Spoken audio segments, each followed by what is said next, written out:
The house felt quiet in a way that no longer frightened me. For the first time in a long while, silence didn't mean loneliness. It meant peace. The boys adapted faster than I expected. Children are resilient when they feel safe, when routines return, when promises are kept. Jason started smiling again, really smiling. Tyler stopped waking up crying in the middle of the night. Small victories, but they meant everything to me. Jennifer entered rehab 2 months after the court ruling. I didn't celebrate it. I didn't gloat. I simply acknowledged it as something that needed to happen. She sent me letters from time to time, long, handwritten apologies filled with regret, self-awareness, and pain. I read them all. I never replied. Not because I hated her, but because some chapters don't deserve responses, only closure. Supervised visits began later that year. The boys were cautious at first, unsure how to feel. I stayed neutral, never poisoning them against their mother. They deserved better than that. They deserved truth when they were old enough, not bitterness passed down like an inheritance. Jennifer looked different. Not just physically, though the excess was gone, the arrogance stripped away, but in her eyes. The confidence that once mocked me had been replaced by something quieter, humility, consequence, reality. She never tried to flirt. Never tried to manipulate. Never asked for me back. That told me more than any apology ever could. Life moved forward. I started taking care of myself again, not to prove anything to anyone, but because I owed it to my sons. I lost the weight, cut back on drinking. Found joy in mornings, school drop-offs, Saturday pancakes, bedtime stories. One night, Jason asked me a question that stopped me cold. "Daddy, are you happy now?" I thought about it for a long moment before answering. "Yes," I said honestly. "I am," and I was. Not because I won, not because she lost, but because I survived something that could have destroyed me and chose not to let it.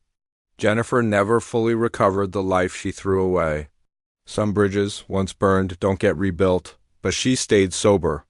She showed up for her visits. She tried. That was enough. Revenge didn't come from humiliation or cruelty. It came from walking away with my dignity intact, my children safe, and my future reclaimed. If there's one thing I learned through it all, it's this: love doesn't betray. Character reveals itself under pressure. And sometimes losing the person you thought you needed is the only way to find the strength you forgot you had. The past no longer defines me. I do. I want to expand on that a bit because I think it's important. The quiet in the house, it used to be deafening. Every creak of the floorboards, every hum from the refrigerator, it all felt like a reminder of what was missing. It was a physical ache, the silence. But slowly, imperceptibly at first, that changed. The silence became a canvas. Instead of hearing what was absent, I started to hear what was present. The sound of my sons' Lego blocks clicking together in the other room, the gentle rhythm of their breathing as they slept, the quiet hum of a house at peace. It was a profound shift. It was the sound of healing. And the boys, they truly were my guiding stars through all of this. It's a cliché to say kids are resilient, but it's a cliché for a reason. Seeing Jason's smile return, not a forced one for a photo, but a real, spontaneous burst of joy over a silly joke. It was like watching the sun come out after a long storm. When Tyler finally started sleeping through the night without crying out, I felt a weight lift off my chest I didn't even realize was there. These weren't just small victories, they were milestones. They were proof that we were on the right path, that a stable, loving environment was what mattered most. When I heard Jennifer had entered rehab, my first feeling wasn't triumph or vindication. It was a quiet, somber relief. It was the closing of a painful chapter, a necessary step for her, and indirectly for us. The letters started arriving a few weeks later. Each one was a raw, unfiltered look into her struggle. Pages filled with the kind of self-awareness that had been so glaringly absent before. I read every word, not out of obligation, but out of a need to understand the journey of the person who was still the mother of my children. But replying felt wrong. It felt like reopening a door that needed to stay closed for my own sanity. My silence wasn't a punishment, it was a boundary. It was me saying, I hear you, I acknowledge your pain, but my healing path is separate from yours now. The first supervised visit was incredibly tense. I could see the confusion and caution in my son's eyes. How do you explain to a child that the person they love has caused so much pain? I decided I wouldn't.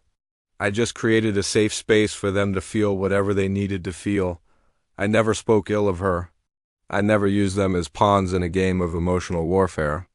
That would have been my pain, my bitterness, spilling over onto them, and they deserved none of it. They deserved a father who could rise above it. Seeing her in person was strange. The physical transformation was stark. The glamorous facade was gone, replaced by a woman who looked tired, but, for the first time, real. But the real change was in her demeanor. The old Jennifer would have used the situation to her advantage, a subtle flirtation, a manipulative comment designed to pull me back in. There was none of that. She was just there, quietly focused on the boys, respectful of the boundaries, humbled by the consequences of her choices. Her actions, in their sincerity and restraint, spoke louder than any of her written apologies. It was in those moments that I started to feel a flicker of something other than pain towards her, not forgiveness. Not yet, but a kind of detached empathy. With the storm finally settling, I realized how much I had neglected myself. I was running on fumes, just trying to keep the ship afloat for the boys. It was time to be a role model, not just in how I treated them, but in how I treated myself. So I started small. Going for a run in the morning instead of hitting the snooze button. Trading the evening beer for a book after the kids were in bed. Cooking healthy meals instead of ordering takeout. The weight started to come off, but that was just a side effect. The real change was internal. I started to find joy in the simple, mundane routines of fatherhood. The chaos of morning breakfasts, the conversations during the school run, the magic of a well-told bedtime story. These weren't chores anymore.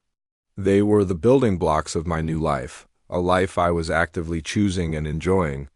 Then came that night with Jason. We were just lying there, reading, and he looked up at me with those big, serious eyes and asked, "Daddy, are you happy now?"